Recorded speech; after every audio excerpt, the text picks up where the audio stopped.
27 February 2026 ला तुमचा English विषयाचा बोर्डाचा पेपर असणार आहे. आता बघा परीक्षा तर अगदी जवळ आली. आता अभ्यासाबरोबरच तुम्हाला पेपर प्रेझेंटेशन आणि पेपर कशा पद्धतीने लिहिला जातो हे देखील तुम्हाला माहीत असणं गरजेचं आहे. आपण आजच्या व्हिडिओमध्ये तुमचा इंग्लिश विषयाचा पेपर बोर्डाच्या परीक्षेसाठी कशा पद्धतीने असतो आणि तो कशा पद्धतीने प्रेझेंट करायचा अगदी डिटेलमध्ये बघणार आहोत. त्यामुळे व्हिडिओ काळजीपूर्वक व शेवटपर्यंत नक्की बघा. जर तुम्ही आपल्या ह्या चॅनलवरती नवीन असाल चॅनललाही नक्की सबस्क्राईब करा. आता बघा पेपर लिहित असताना काही बेसिक गोष्टी तुम्हाला ऑलरेडी माहीत असतील. जसं की पेपर लिहिताना ह्या मार्जिनमध्ये आपण फक्त सब क्वेशन क्रमांक लिहित असतो. कारण ही मार्जिन एक्झामिनरसाठी असते. एक्झामिनर ह्या ठिकाणी मार्क्सही लिहित असतो. त्यानंतर बघा 1 सेंटीमीटरची बॉर्डर आपण प्रत्येक पेजवरती ड्रॉ करत असतो. या बॉर्डरमध्ये आपण सब क्वेशन क्रमांक लिहित असतो. या झाल्या बेसिक गोष्टी.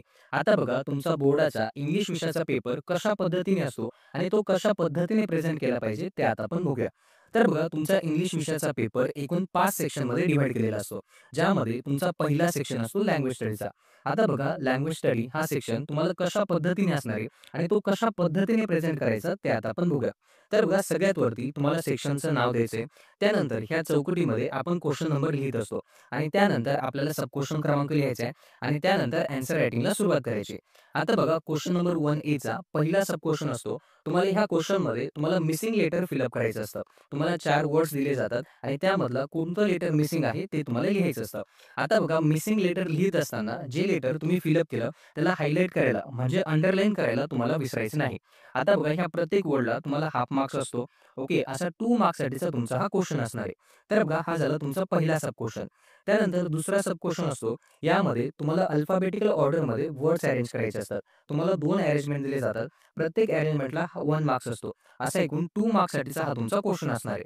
त्यानंतर बघा तिसरा सब क्वेश्चन असतो. यामध्ये तुम्हाला प्रॉपर पंक्च्युएशन मार्क्स यूज करून सेंटेन्स रिराईट करायचं असतं. या क्वेश्चनमध्ये देखील तुम्हाला 2 सेंटेन्सेस दिले जातात. प्रत्येक सेंटेन्स 1 मार्क्ससाठीचं असतं. असा एकूण 2 मार्क्ससाठीचा तुमचा हा क्वेश्चन असतो. आता बघा आपण 3 सब क्वेश्चन बघितले. प्रत्येक सब क्वेश्चन झाला की मी तुम्हाला 2 ओळी सोडायला लावलेल्या आहेत. ओके, प्रत्येक सब क्वेश्चन झाला की तुम्हाला 2 ओळी सोडायच्या आहेत. पेपर जेवढा टापटीप आणि आखीव-रेखीव तुम्ही काढणार तेवढे जास्त मार्क्स तुम्हाला ह्या विषयामध्ये मिळणार आहेत. ओके. त्यानंतर बघा चौथा सब क्वेश्चन असतो. यामध्ये तुम्हाला एक वर्ड दिला जातो. त्या वर्डमधल्या लेटरचा यूज करून तुम्हाला मीनिंगफुल वर्ड्स हे तयार करायचे असतात. हा क्वेश्चन तुम्हाला 2 मार्क्ससाठी असतो. प्रत्येक वर्डला हाफ मार्क्स दिला जातो. त्यामुळे बघा तुम्हाला मिनिमम 4 वर्ड्स हे बनवायचे असणार आहेत. ओके. त्यानंतर बघा तुमचा 5वा सब क्वेश्चन असतो. यामध्ये तुम्हाला रिलेटेड वर्ड्स हे लिहायचे असतात. आता बघा हा क्वेश्चन सॉल्व्ह करताना तुम्हाला डायग्राम काढणं कंपल्सरी असणार आहे. पण बघा डायग्राम केव्हा काढायची? जेव्हा तुमचा संपूर्ण पेपर झाला असेल तेव्हा. डायग्राम काढण्यामध्ये वेळ वाया घालायचा नाही. आता बघा डायग्राम काढताना पण पेन्सिलीचा आणि पट्टीचाच वापर करायचा. बरेचसे विद्यार्थी पेनाचा वापर करतात. पेनाचा वापर केला तर तुमच्या ॲन्सर शीटवरती पेनाचे डाग पडतात. त्यामुळे बघा पट्टी आणि पेन्सिलीचाच वापर डायग्राम काढण्यासाठी करायचा असणार आहे. तर बघा 5वा सब क्वेश्चन देखील तुम्हाला 2 मार्क्ससाठीचा असतो. मिनिमम तुम्हाला 4 वर्ड्स ही लिहायचे असणार आहेत. प्रत्येक वर्डला हाफ मार्क्स असतो. त्यानंतर बघा 6वा सब क्वेश्चन असतो. यामध्ये तुम्हाला वर्ड चेन प्रिपेअर करायची असते. मिनिमम 4 वर्ड्सची वर्ड चेन तुम्हाला बनवायची असणार आहे. प्रत्येक वर्डला हाफ मार्क्स असतो. असा 2 मार्क्ससाठीचा तुमचा हा क्वेश्चन असतो. तर बघा अशा पद्धतीने तुम्हाला क्वेश्चन नंबर 1A एक्झाममध्ये विचारला जातो. आता बघा आपण एकूण 6 सब क्वेश्चन सॉल्व्ह केले. तुम्हाला एक्झाममध्ये एनी 4 म्हणजे कुठलेही 4 सब क्वेश्चन 8 मार्क्ससाठी सॉल्व्ह करायचे असतात. त्यानंतर बघा ह्या सेक्शनमध्ये तुमचा दुसरा क्वेश्चन असतो. Question number 1B. हा क्वेश्चन ओव्हरऑल तुमचा 2 मार्क्ससाठीचा असतो. यामध्ये क्वेश्चन नंबर 1B मध्ये पहिला सब क्वेश्चन असतो. यामध्ये तुम्हाला 2 सब क्वेश्चन असतात आणि दुसरा सब क्वेश्चन असतो. यामध्ये 1 सब क्वेश्चन असतो. आता बघा पहिला क्वेश्चन अगदी ईझी असतो. यामध्ये तुम्हाला 1 मार्क्ससाठीचे क्वेश्चन विचारले जातात आणि दुसरा क्वेश्चन देखील 1 मार्क्ससाठीचा असतो. तुम्हाला एकूण 3 सब क्वेश्चन दिले जातात. 3 पैकी तुम्हाला एनी 2 म्हणजे कुठलेही 2 सब क्वेश्चन 2 मार्क्ससाठी सॉल्व्ह करायचे असतात. पहिल्या सब क्वेश्चनमध्ये तुम्हाला ॲड अ क्लॉज किंवा सेंटेन्स कंप्लीट करायचं असतं किंवा मीनिंगफुल सेंटेन्स तयार करायचं असतं आणि दुसऱ्या सब क्वेश्चनमध्ये तुम्हाला प्रिफिक्स किंवा सफिक्स ॲड करून वर्ड्स तुम्हाला बनवायचे असतात. तर बघा अशा पद्धतीने तुम्हाला 2 मार्क्ससाठी ओव्हरऑल क्वेश्चन असतो. तर बघा अशा पद्धतीने तुमचा लँग्वेज स्टडी हा सेक्शन असतो. हा सेक्शन एकूण 10 मार्क्ससाठीचा असतो. ज्यामध्ये क्वेश्चन नंबर 1A तुम्हाला 8 मार्क्ससाठी आणि क्वेश्चन नंबर 1B तुम्हाला 2 मार्क्ससाठी असा एकूण 10 मार्क्ससाठीचा तुमचा हा सेक्शन असणार आहे. त्यानंतर बघा तुमच्या क्वेश्चन पेपरमध्ये दुसरा सेक्शन असतो टेक्स्चुअल पॅसेजचा. तर बघा टेक्स्चुअल पॅसेज सेक्शन कशा पद्धतीने असतो आणि तो कशा पद्धतीने प्रेझेंट करायचा ते आता आपण बघूया. तर बघा टेक्स्चुअल पॅसेज ह्या सेक्शनमध्ये तुम्हाला 2 पॅसेज दिले जातात. दोन्ही पॅसेज 10-10 मार्क्ससाठीचे असतात. दोन्ही पॅसेजमध्ये सेम क्वेश्चन टाइप तुम्हाला विचारले जातात. आता बघा ह्या सेक्शनला कशा पद्धतीने प्रेझेंट करायचं किंवा कशा पद्धतीने असतो ते आता आपण बघूया. तर सगळ्यात वरती सेक्शनचं नाव टाकायचं आहे. त्यानंतर ह्या चौकटीमध्ये क्वेश्चन नंबर टाकायचा, सब क्वेश्चन नंबर टाकायचा आणि त्यानंतर ॲन्सर रायटिंगला सुरुवात करायची. आता बघा तुम्हाला 2 पॅसेज दिले जातात. दोन्ही पॅसेजमध्ये सेम क्वेश्चन टाइप विचारले जातात. म्हणजे A1 क्वेश्चन असेल, A2 क्वेश्चन असेल, A3 क्वेश्चन असेल, A4 टू A5 असे 5 सब क्वेश्चन तुम्हाला प्रत्येकी 2 मार्क्ससाठीचे असतात आणि बी सब क्वेश्चनमध्ये तुम्हाला B1, B2, B3 त्यानंतर B4 आणि B5 असे एकूण 5 सब क्वेश्चन असतात. तर बघा दोन्ही सब क्वेश्चन तुम्हाला 10-10 मार्क्ससाठीचे असतात. म्हणजे क्वेश्चन नंबर 2A 10 मार्क्ससाठी आणि क्वेश्चन नंबर 2B 10 मार्क्ससाठी. असा एकूण 20 मार्क्ससाठीचा तुमचा ओव्हरऑल हा सेक्शन असतो. आता बघा ह्या सेक्शनमध्ये कशा पद्धतीचे क्वेश्चन विचारले जातात आणि ते कशा पद्धतीने प्रेझेंट करायचे ते आता आपण बघूया. तर बघा A1 क्वेश्चन असतो तुम्हाला फिल इन द ब्लँकसाठी किंवा ट्रू आणि फॉल्ससाठी. जर तुम्हाला A1 क्वेश्चन ट्रू आणि फॉल्ससाठी विचारला गेला, तर तुमचा B1 क्वेश्चन हा क्वेश्चन तुम्हाला फिल इन द ब्लँकसाठी असणार आहे. ओके. त्यानंतर A2 क्वेश्चन असतो तुम्हाला रिअरेंजमेंटसाठी किंवा वेब डायग्रामसाठी. जर तुम्हाला A2 क्वेश्चन रिअरेंजमेंटवरती आला, तर तुमचा B2 क्वेश्चन हा वेब डायग्रामवरती असतो. त्यानंतर बघा B3 क्वेश्चन असतो तुम्हाला व्होकॅब्युलरीवरती.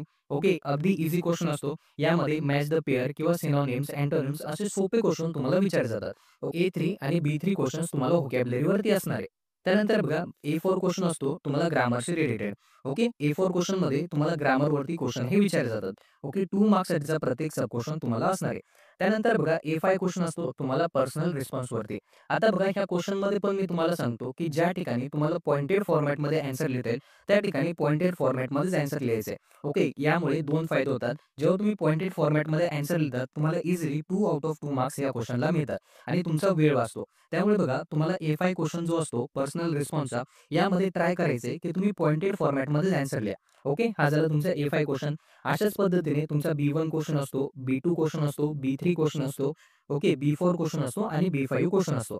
तर बघा अशा पद्धतीने सेक्शन 2 टेक्स्चुअल पॅसेज एकूण 20 मार्क्ससाठीचा तुमचा एक्झाममध्ये असणार आहे. आता बघा प्रेझेंटेशनमध्ये अगदी सोप्या-सोप्या गोष्टी आहेत. तुमचा एक सब क्वेश्चन झाला, की तुम्हाला 2 ओळी सोडवायच्या असणार आहेत. ज्या ठिकाणी गरजेचं असणार आहे, त्या ठिकाणी तुम्हाला हायलाइट करायचं असणार आहे. त्यानंतर डायग्राम तुम्हाला काढणं कंपल्सरी आहे. पण डायग्राम केव्हा काढायची? जेव्हा तुमचा संपूर्ण पेपर झालेला असणार आहे. ओके. ह्या झाल्या प्रेझेंटेशनच्या बाबतीत. यानंतर तुमचा तिसरा सेक्शन असतो तुमचा पोएट्री सेक्शन. आता बघा ह्या सेक्शनमध्ये तुम्हाला 2 क्वेश्चन विचारले जातात. क्वेश्चन नंबर 3A आणि क्वेश्चन नंबर 3B असे 2 क्वेश्चन तुम्हाला असणार आहे. ओके. क्वेश्चन नंबर 3A तुमचा 5 मार्क्ससाठीचा असतो आणि क्वेश्चन नंबर 3B तुमचा 5 मार्क्ससाठीचा असतो. ओव्हरऑल सेक्शन हा तुमचा 10 मार्क्ससाठीचा असणार आहे. आता बघा ह्या सेक्शनमध्ये तुमचा पहिला सब क्वेश्चन असतो तुम्हाला पोएट्रीवरती. म्हणजे तुम्हाला पोएम दिली जाते आणि त्याखाली तुम्हाला 5 मार्क्सचे क्वेश्चन सॉल्व्ह करायचे असतात आणि बी क्वेश्चन असतो यामध्ये तुम्हाला पोएमचं ॲप्रिसिएशन लिहायचं असतं. असा एकूण 10 मार्क्ससाठीचा तुमचा हा सेक्शन असतो. आता बघा प्रेझेंटेशन करताना सगळ्यात आधी सेक्शनचं नाव द्या, क्वेश्चन नंबर लिहा, सब क्वेश्चन नंबर लिहा आणि ॲन्सर रायटिंगला सुरुवात करा. आता बघा A1 क्वेश्चन तुम्हाला फिल इन द ब्लँकसाठीच असतो. त्यामध्ये तुम्हाला प्रत्येक फिल इन द ब्लँक्सला हायलाइट तुम्हाला करायचं असणार आहे. ओके. 2 मार्क्ससाठीचा तुमचा हा क्वेश्चन असणार आहे. त्यानंतर बघा A2 क्वेश्चन अगदी सिंपल असतो. यामध्ये सिंपल क्वेश्चन तुम्हाला विचारला जातो 2 मार्क्ससाठी आणि तुमचा A3 क्वेश्चन असतो तुम्हाला यामध्ये व्होकॅब्युलरीवरती म्हणजेच यामध्ये तुम्हाला रायमिंग वर्ड्स विचारले जातात 1 मार्क्ससाठी. ओके. अशा पद्धतीने एकूण 5 मार्क्ससाठीचा तर बघा 5 मार्क्ससाठीचा क्वेश्चन नंबर 3A असतो. यानंतर बघा पोएट्री सेक्शनमध्ये तुमचा दुसरा सब क्वेश्चन असतो क्वेश्चन नंबर 3B. यामध्ये तुम्हाला ॲप्रिसिएशन ही लिहायचं असतं. आता बघा ॲप्रिसिएशनचं प्रेझेंटेशन कशा पद्धतीने करायचं ते मी तुम्हाला सांगतो. आता बघा बरेचसे विद्यार्थी ॲप्रिसिएशन हे पॅराग्राफ फॉर्मॅटमध्ये लिहितात. पण बघा तुम्हाला ॲप्रिसिएशन पॉइंट फॉर्मॅटमध्ये लिहायचं असणार आहे. यामुळे तुमचे 2 फायदे असतात. तुम्हाला मार्क्स इझिली मिळतात आणि कमी वेळेमध्ये ॲप्रिसिएशन हे लिहिलं जातं. आता बघा पॉइंट फॉर्मॅटमध्ये कशा पद्धतीने लिहायचं? तर बघा सगळ्यात आधी तुम्हाला टायटल लिहा, त्यानंतर पोएटचं नाव लिहा, त्यानंतर रायमिंग स्कीम लिहा, त्यानंतर फिगर ऑफ स्पीच लिहा आणि त्यानंतर तुम्हाला थीम म्हणजे सेंट्रल आयडिया लिहा. असं पद्धतीने जर तुम्ही ॲप्रिसिएशन लिहिलं तर तुम्हाला इझिली 5 आउट ऑफ 5 मार्क्स ॲप्रिसिएशनला मिळणार आहे. तर बघा अशा पद्धतीने तुमचा पोएट्री सेक्शन असतो. यानंतर बघा तुमचा चौथा सेक्शन असतो नॉन टेक्स्चुअल पॅसेजचा.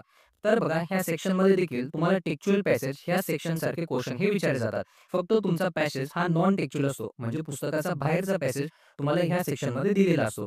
आता बघा हा ओव्हरऑल सेक्शन एकूण 15 मार्क्ससाठीचा असतो. ज्यामध्ये पॅसेजवरचे क्वेश्चन 10 मार्क्ससाठी आणि समरी रायटिंगचा क्वेश्चन तुम्हाला 5 मार्क्ससाठी. असा एकूण 15 मार्क्ससाठीचा तुमचा हा सेक्शन असतो. आता बघा ह्या सेक्शनमध्ये देखील तुम्हाला टेक्स्चुअल पॅसेज ह्या सेक्शनमध्येच क्वेश्चन असतात. ज्यामध्ये A1 क्वेश्चन तुम्हाला फिल इन द ब्लँक्स किंवा ट्रू आणि फॉल्ससाठी असणार आहे. A2 क्वेश्चन तुम्हाला तुम्हाला वेब डायग्रामवरती किंवा रिअरेंजमेंटसाठी असणार आहे. A3 क्वेश्चन तुम्हाला व्होकॅब्युलरीवरती असणार आहे. A4 क्वेश्चन तुमचा ग्रामरचा आणि A5 क्वेश्चन तुम्हाला पर्सनल रिस्पॉन्स टाइप क्वेश्चन असणार आहे. आता बघा पर्सनल रिस्पॉन्स टाइप क्वेश्चन ज्या ठिकाणी पॉइंटेड फॉर्मॅटमध्ये लिहिता येत असेल त्या ठिकाणी पॉइंटेड फॉर्मॅटमध्येच तुम्हाला लिहायचं असणार आहे. कारण इंग्लिश विषयाच्या पेपरमध्ये तुम्हाला सगळ्यात महत्त्वाची असते तुमची वेळ. बऱ्याचशा विद्यार्थ्यांना पेपर लिहिण्यासाठी वेळ पुरत नाही. त्यामुळे बघा जिथं शक्य असेल तिथं पॉइंटेड फॉर्मॅटमध्ये आन्सर लिहा. यामुळे तुम्हाला इझिली प्रत्येक पॉइंटला हाफ मार्क्स असतो. त्यामुळे 2 आउट ऑफ 2 मार्क्स इझिली मिळतात आणि तुम्हाला कमी वेळेमध्ये आन्सर हे लिहिलं जातं. त्यामुळे बघा जिथं शक्य असेल तिथं पॉइंटेड फॉर्मॅटमध्ये आन्सर लिहा. यानंतर बघा सेक्शन 4 मध्ये तुमचा क्वेश्चन नंबर 4B असतो तुम्हाला समरी रायटिंगसाठी. तर बघा एकूण 5 मार्क्ससाठीचा हा तुमचा क्वेश्चन असतो. आता बघा समरी रायटिंग करताना सगळ्यात आधी तुम्हाला टायटल द्या. टायटलला 1 मार्क्स असतो आणि उर्वरित जे तुम्ही आन्सर लिहिता त्याला 4 मार्क्स असतात. त्यामुळे बघा समरी रायटिंगला देखील टायटल लिहिणं कंपल्सरी असणार आहे आणि त्यानंतर तुम्हाला समरी लिहायची असणार आहे. समरी मिनिमम 8 ते 10 ओळींमध्ये लिहा. तुम्हाला इझिली 4 आउट ऑफ 4 मार्क्स मिळतील. जर तुमचं हँडरायटिंग छान असेल आणि तुम्ही उर्वरित पेपर याच्या आधीचा जर तुम्ही छान प्रेझेंट केला असेल तुम्हाला समरी रायटिंगला 5 आउट ऑफ 5 मार्क्स मिळणार आहे. ओके, हा झाला तुमचा चौथा सेक्शन. यानंतर बघा तुमच्या एक्झाममध्ये तुमच्या पेपरमध्ये लास्ट सेक्शन असतो सेक्शन 5 रायटिंग स्किलचा. तर बघा ह्या सेक्शनमध्ये तुम्हाला इझी क्वेश्चन विचारले जातात. फक्त हा सेक्शन लेंदी असतो. तुम्हाला लिहिण्यासाठी खूप वेळ लागतो. ओके, आता बघा ह्या सेक्शनमध्ये कशा पद्धतीचे क्वेश्चन असतात ते आता आपण बघूया. तर बघा सगळ्यात आधी सेक्शनचं नाव द्या, क्वेश्चन नंबर लिहा, सब क्वेश्चन नंबर लिहा आणि आन्सर रायटिंगला सुरुवात करा. आता बघा क्वेश्चन नंबर 5A मध्ये तुम्हाला पहिला सब क्वेश्चन असतो. यामध्ये A1 आणि A2 असे 2 सब क्वेश्चन तुम्हाला विचारले जातात. A1 क्वेश्चन असतो इन्फॉर्मल लेटर रायटिंगसाठी आणि A2 क्वेश्चन असतो फॉर्मल लेटर रायटिंगसाठी. तुम्हाला A1 आणि A2 ह्या दोघींपैकी एक क्वेश्चन 5 मार्क्ससाठी अटेम्प्ट करायचा असतो. आता बघा एक्झाममध्ये तुम्हाला A2 क्वेश्चन म्हणजे फॉर्मल लेटर रायटिंगचा क्वेश्चन तुम्हाला अटेम्प्ट करायचा असणार आहे. कारण बघा फॉर्मल लेटर रायटिंगला एक फिक्स फॉर्मॅट असतो आणि त्या फॉर्मॅटनुसार तुम्हाला मार्किंग हे केलं जातं. तर बघा फॉर्मल लेटर रायटिंग कशा पद्धतीने लिहायचं ते मी तुम्हाला सांगतो. तर बघा सगळ्यात वरती तुम्हाला सेंडरचा ॲड्रेस लिहायचा असणार आहे. या ठिकाणी तुम्हाला 1 मार्क्स मिळणार आहे. त्यानंतर रिसिव्हरचा ॲड्रेस तुम्हाला लिहायचा असणार आहे. या ठिकाणी तुम्हाला 1 मार्क्स मिळणार आहे. त्यानंतर तुम्हाला सब्जेक्ट लिहायचा असणार आहे. या ठिकाणी तुम्हाला हाफ मार्क्स मिळणार आहे. त्यानंतर ओव्हरऑल लेटर रायटिंगसाठी तुम्हाला हाफ मार्क्स असतो आणि मेन बॉडी लिहिण्यासाठी तुम्हाला 3 मार्क्स असणार आहे. असा एकूण 5 मार्क्ससाठीचा तुमचा लेटर रायटिंगचा क्वेश्चन असतो. तर बघा तुम्ही जर इन्फॉर्मल लेटर लिहिलं तर तुम्हाला इन्फॉर्मल लेटर लिहिताना खूप वेळ लागतो आणि इझिली त्या लेटरला तुम्हाला मार्क्स मिळत नाही. पण बघा जर तुम्ही फॉर्मल लेटर लिहिलं, फॉर्मल लेटरला फिक्स फॉर्मॅट असतो आणि त्या फॉर्मॅटनुसार मार्किंग हे केलं जातं. त्यामुळे तुम्हाला एक्झाममध्ये A2 क्वेश्चन तुम्हाला अटेम्प्ट करायचा असणार आहे. तुम्हाला इझिली 5 आउट ऑफ 5 मार्क्स मिळणार आहे. यानंतर बघा क्वेश्चन नंबर 5B असणार आहे. यामध्ये देखील तुम्हाला B1 आणि B2 असे 2 सब क्वेश्चन तुम्हाला विचारले जातात. B1 क्वेश्चन असतो तुम्हाला डायलॉग रायटिंगसाठी आणि B2 क्वेश्चन असतो तुम्हाला स्टोरी रायटिंगसाठी. B1 आणि B2 या दोन्ही क्वेश्चनपैकी एक क्वेश्चन तुम्हाला अटेम्प्ट करायचा असणार आहे. तर बघा तुम्हाला B1 क्वेश्चन अटेम्प्ट करायचा आहे जो तुमचा डायलॉग रायटिंगचा असणार आहे. कारण बघा डायलॉग रायटिंग तुम्ही इझिली करू शकतात आणि इझिली यामध्ये तुम्हाला मार्क्स मिळतात. पण बघा स्टोरी रायटिंगसाठी खूप वेळ लागतो आणि स्टोरी रायटिंगमध्ये तुम्हाला इझिली मार्क्स मिळत नाही. त्यामुळे बघा क्वेश्चन नंबर 5B मध्ये तुम्हाला B1 क्वेश्चन म्हणजेच डायलॉग रायटिंगचा क्वेश्चन तुम्हाला अटेम्प्ट करायचा असणार आहे. आता बघा डायलॉग रायटिंगचा क्वेश्चन कशा पद्धतीने असतो. यामध्ये तुम्हाला 3 सब क्वेश्चन असतात. ज्यामध्ये A सब क्वेश्चन असतो. यामध्ये तुम्हाला डायलॉग रिअरेंज करायचा असतो. 1 मार्क्ससाठीचा तुमचा हा क्वेश्चन असणार आहे. त्यानंतर B सब क्वेश्चन असतो. यामध्ये तुम्हाला इन्कम्प्लीट डायलॉग हा कंप्लीट करायचा असतो. यासाठी देखील 1 मार्क्स असतो आणि C सब क्वेश्चन असतो. यामध्ये तुम्हाला एक टॉपिक दिलेला असतो आणि त्या टॉपिकवरती तुम्हाला डायलॉग हा प्रिपेअर करायचा असतो. 3 मार्क्ससाठीचा तुमचा हा क्वेश्चन असतो. तर बघा अशा पद्धतीने डायलॉग रायटिंग हा क्वेश्चन तुम्हाला 5 मार्क्ससाठी एक्झाममध्ये विचारला जातो. तर बघा क्वेश्चन नंबर 5A क्वेश्चन असतो तुम्हाला 5 मार्क्ससाठी. Question number 5B 5 मार्क्ससाठी. असा एकूण 10 मार्क्ससाठीचा तुमचा क्वेश्चन नंबर 5 असणार आहे. त्यानंतर बघा पुढचा सब क्वेश्चन असतो किंवा पुढचा क्वेश्चन असतो क्वेश्चन नंबर 6. आता बघा ह्या क्वेश्चनमध्ये देखील तुम्हाला A1, A2 आणि B1, B2 असे क्वेश्चन असतात. तुम्हाला A1 किंवा A2 यापैकी एक क्वेश्चन, B1 आणि B2 यापैकी एक क्वेश्चन तुम्हाला अटेम्प्ट करायचा असतो. आता बघा हा क्वेश्चन असतो तुम्हाला एकूण 10 मार्क्ससाठी. तुम्हाला 2 सब क्वेश्चन असतात. प्रत्येकी क्वेश्चन 5-5 मार्क्ससाठीचा असतो. आता बघा क्वेश्चन नंबर 6A मध्ये A1 क्वेश्चन असतो तुम्हाला verbal to non verbal transfer आणि A2 क्वेश्चन असतो non verbal to verbal transfer. तुम्हाला ह्या A1 आणि A2 पैकी एक क्वेश्चन तुम्हाला अटेम्प्ट करायचा असणार आहे. आता बघा तुम्हाला A1 क्वेश्चन असतो हा क्वेश्चन तुम्हाला अटेम्प्ट करायचा असणार आहे. ज्यामध्ये व्हर्बल इन्फॉर्मेशन नॉन व्हर्बल इन्फॉर्मेशनमध्ये ट्रान्सफर करायची असणार आहे. कारण बघा हा क्वेश्चन इझिली अटेम्प्ट होतो आणि तुम्हाला इझिली 5 मार्क्स तुम्हाला मिळतात आणि कमी वेळेमध्ये हा क्वेश्चन तुमचा अटेम्प्ट होतो. त्यानंतर बघा 6 मध्ये बी सब क्वेश्चन असतो तुम्हाला. यामध्ये देखील बी1 आणि बी2 सब क्वेश्चन तुम्हाला दिलेला असतो. ज्यामध्ये तुम्हाला न्यूज रिपोर्ट रायटिंग हा क्वेश्चन असणार आहे बी1 क्वेश्चन आणि बी2 क्वेश्चन असतो तुम्हाला स्पीच रायटिंगवरती. तुम्हाला ह्या दोन्ही क्वेश्चनपैकी एक क्वेश्चन तुम्हाला अटेम्प्ट करायचा असणे. आता बघा तुम्हाला क्वेश्चन नंबर 6 मध्ये बी1 क्वेश्चन म्हणजे न्यूज रिपोर्ट रायटिंग हा क्वेश्चन तुम्हाला अटेम्प्ट करायचा असणार आहे. कारण बघा न्यूज रिपोर्ट हा तुम्हाला कमी वेळेमध्ये लिहिला जातो आणि याला देखील फिक्स फॉर्मॅट असतो. त्या फॉर्मॅटनुसार तुम्हाला मार्किंग हे केलं जातं. त्यामुळे बघा क्वेश्चन नंबर 6 मध्ये तुम्हाला B one question news report writing हा क्वेश्चन तुम्हाला अटेम्प्ट करायचा असणार आहे. या क्वेश्चनला तुम्हाला इझिली 5 आउट ऑफ 5 मार्क्स हे मिळणार आहेत. यानंतर बघा तुमचा शेवटचा आणि 7वा क्वेश्चन असतो. यामध्ये तुम्हाला फक्त ट्रान्सलेशनवरती क्वेश्चन हे विचारले जातात. आता बघा क्वेश्चन नंबर 7 असणार आहे तुम्हाला 5 मार्क्ससाठी. यामध्ये देखील तुम्हाला 3 सब क्वेश्चन असतात. ज्यामध्ये क्वेश्चन नंबर ए असतो. यामध्ये तुम्हाला 6 वर्ड्स दिले जातात. त्यांना तुम्हाला मराठीमध्ये ट्रान्सलेट हे करायचं असतं. आता बघा 6 वर्ड्सपैकी कुठलेही 4 वर्ड्स तुम्हाला मराठीमध्ये ट्रान्सलेट करायचे असणार आहे. 2 मार्क्ससाठीचा तुमचा हा क्वेश्चन असणार आहे. त्यानंतर बघा बी क्वेश्चन असतो. यामध्ये तुम्हाला 2 सेंटेन्स दिले जातात. दोन्ही सेंटेन्स तुम्हाला मराठीमध्ये ट्रान्सलेट करायचे असतात. दोन्ही सेंटेन्सला तुम्हाला 1-1 मार्क्स असा एकूण 2 मार्क्ससाठीचा तुमचा हा क्वेश्चन असतो. आणि क्वेश्चन नंबर सी असणार आहे. यामध्ये तुम्हाला एक प्रोव्हर्ब दिलं असतं. त्याला तुम्हाला मराठीमध्ये ट्रान्सलेट करायचं असतं. 1 मार्क्ससाठीचा तुमचा हा क्वेश्चन असतो. अशा पद्धतीने क्वेश्चन नंबर 7 एकूण 5 मार्क्ससाठी तुम्हाला एक्झाममध्ये विचारला जातो. तर बघा विद्यार्थी मित्रांनो, अशा पद्धतीने तुमचा बोर्डाचा इंग्लिश विषयाचा पेपर असतो. तो कशा पद्धतीने अटेम्प्ट करायचा, कशा पद्धतीने प्रेझेंट करायचा, हे आज आपण आजच्या व्हिडिओमध्ये बघितलं. जर तुम्हाला आजचा हा व्हिडिओ आवडला असेल, तर व्हिडिओला नक्की लाईक करा. जर तुम्ही आपल्या ह्या चॅनलवरती नवीन असाल, चॅनललाही नक्की सबस्क्राईब करा.